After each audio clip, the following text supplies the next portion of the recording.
안녕하세요. 비즈니스 유튜버 와이즈 코멧입니다. 저번 시간에는 블로그 레이아웃 꾸미기에 대해서 알아봤었는데요. 오늘은 블로그 카테고리 설정에 대해서 알아보도록 하겠습니다.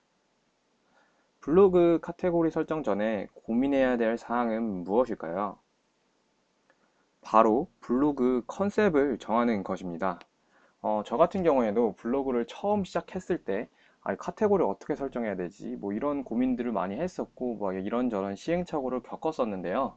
이후에 제가 블로그 운영을 계속하고 여러 블로거들도 많이 보고 제가 블로그를 가르치면서 이 카테고리를 설정하는 데 있어서 블로그 컨셉을 정하는 게 중요하다는 사실을 알게 되었습니다. 블로그 컨셉 같은 경우에는 어떤 전문가용 블로그로 키울 것인지 어떤 리뷰형 블로그를 키울 것인지를 먼저 정하는 것이 중요한데요. 이거 같은 경우에는 제가 예제를 보여드리면서 설명을 드리도록 하겠습니다. 전문가용 블로그 같은 경우에는 말 그대로 내가 알고 있는 어떤 전문적인 지식이라던가 내가 알고 있는 경험, 어떤 노하우를 통해서 이거를 블로그에 정보를 제공하는 것입니다. 저 같은 경우에도 어떤 블로그를 키우는데 브랜딩 블로그를 키우는 방법에 대해서 이렇게 블로그에 대해 설명을 했었고 뭐 전자책, 뭐 퍼스널 브랜딩 이런 식으로 정보를 제공하고 이거를 통해서 어떤 강의나 컨설팅, 어떤 프로젝트 같은 것들을 진행하고 있습니다. 만약에 약사라고 한다면 이렇게 약에 대한 정보를 고객들에게 전달을 하고 어떤 영양에 대한 이야기 아니면 뭐 고객들이 많이 질문하는 사항에 대해서 어떤 알려준다든지 이런 식으로 하는 방법도 있습니다. 이렇게 내가 피부에 대해서 만약에 많이 안다고 한다면 피부 관리에 대한 노하우, 어떤 피부 상식에 대한 거, 아니면 피부에 맞는 화장품을 추천해 준다거나 뭐 이런 식으로도 운영을 할 수 있습니다. 이뿐만 아니라 뭐 내가 만약 맥주를 좋아한다고 하시면 뭐 맥주에 대한 어떤 정보나 상식을 줄 수도 있고요. 어떤 내가 로고를 만든다 하신다면 어떤 로고 작업물에 대한 그 과정들을 담을 수도 있고요. 이런 식으로 자기가 갖고 있는 어떤 경험들, 지식들을 블로그를 통해서 보여주시는 것입니다. 리뷰형 블로그 같은 경우에는 우리가 블로그를 만약 한다고 하면 리뷰형 블로그가 보통 많이 줄을 이루는데요. 이렇게 맛집이라던가 아니면 여행, 뭐 어떤 카페, 뭐 어떤 상품, 뭐 이런 리뷰들을 많이 하시는데요. 지금 이런 식으로 뭐 어떤 지역별로 이렇게 카테고리를 나누시는 것도 좋은 방법일 것 같고요. 이런 식으로 어떤 게임을 리뷰한다거나 어플 리뷰한다거나 제품 리뷰한다거나 어떤 리뷰하는 이거에 따라서 카테고리 이렇게 구성하는 것도 좋은 방법일 것 같습니다. 네, 이렇게 전문가형과 리뷰형 블로그를 나눈 이유는 바로 수익화하는 방법이 다르기 때문인데요. 전문가형 블로그 같은 경우에는 이렇게 나 자체가 판매자가 되는 것입니다. 그렇게 함으로써 그 내 블로그를 보고 있는 독자, 즉 고객이죠. 고객들이 내가 제공한 정보를 통해서 신뢰를 느끼고 판매까지 이루어질 수 있게 이런 식으로 이루어지는 것이고요. 리뷰형 블로그 같은 경우에는 내가 어떤 판매자와 고객 사이에 어떤 홍보를 하는 역할이 됩니다. 그러니까 고객보다 내가 더 먼저 이 제품이나 어떤 서비스를 구매함으로써 이걸 후기를 남김으로써 고객들에게 좀 더 이거를 제품을 구매하는 데 있어서 정보를 얻을 수 있게 해주는 거고요. 판매자한테는 나로 인해서 여러 명의 고객이 구매를 할 수 있게 만드는 거니까 어떤 홍보 수단으로 되겠죠.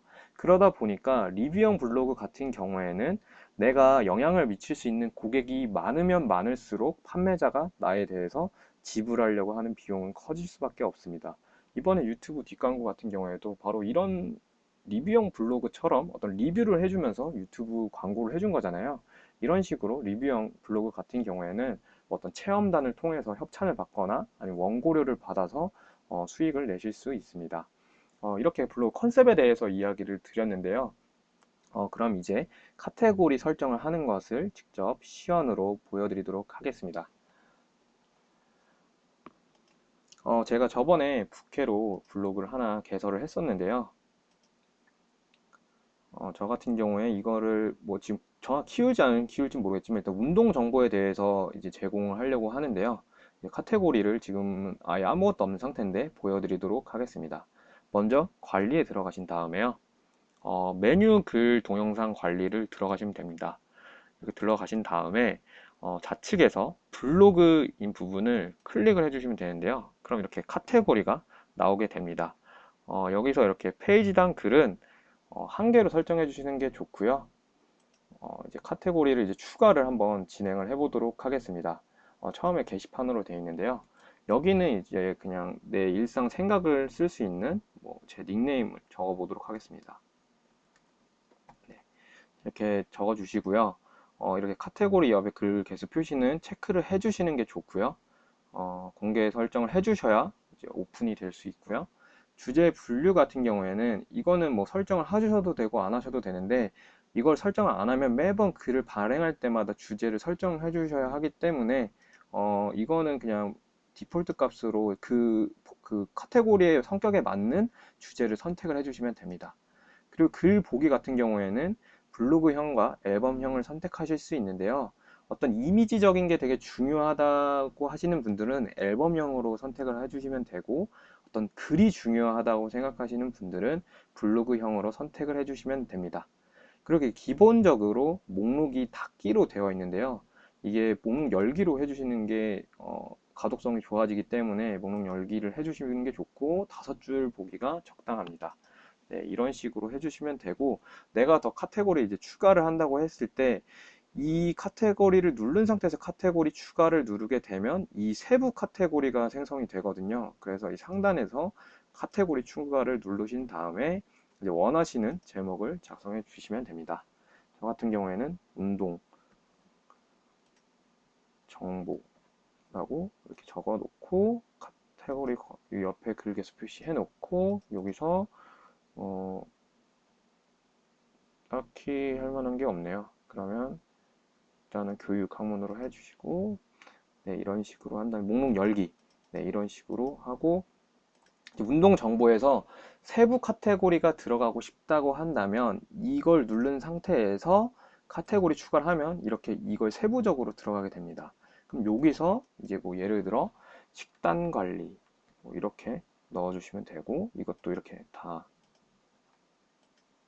체크를 해주시고요. 목록 열기까지 해주시면 됩니다. 이런 식으로 또 내가 추가하고 싶다. 근데 이게 이 하나 더 들어가는 것까지밖에 안 되기 때문에 여기서 이제 더 누르게 되면 이제 2차까지만 만들 수 있다고 뜨게 되고요. 운동 정보 여기서 또 다시 카테고리 추가를 누르게 되면 뭐 헬스 정보 뭐 이런 식으로 하고, 네, 목록 열기 이렇게 하고 이런 식으로 하면 되고요. 그리고 이렇게 카테고리마다 이걸 좀 구분을 해주고 싶으시다면 구분선 추가로 해주시면 됩니다. 네, 이렇게 구분선 추가를 하게 되면은 네, 이렇게 구분선이 생긴 게 보이시죠? 네, 이런 식으로 뭐 예를 들어서 운동 외에 또 다른 걸 내가 하고 싶다 하면은 이렇게 카테고리를 하나 더 추가해 주신 다음에 이런 구분선으로 구분을 해 주시면 됩니다. 네, 이렇게 설정을 하고 나서 확인 버튼을 눌러 보시면 적용이 됩니다. 그래서 내 블로그로 들어가게 되면 네, 이렇게 카테고리가 설정된 게 보이시죠? 네, 이런 식으로 카테고리를 컨셉에 맞게 설정을 해주시면 됩니다. 네, 오늘은 블로그 카테고리 설정하는 것에 대해서 알아봤는데요. 이 영상이 도움이 되셨다면 좋아요와 댓글을 남겨주시면 감사하겠습니다. 영상을 끝까지 시청해 주셔서 감사합니다.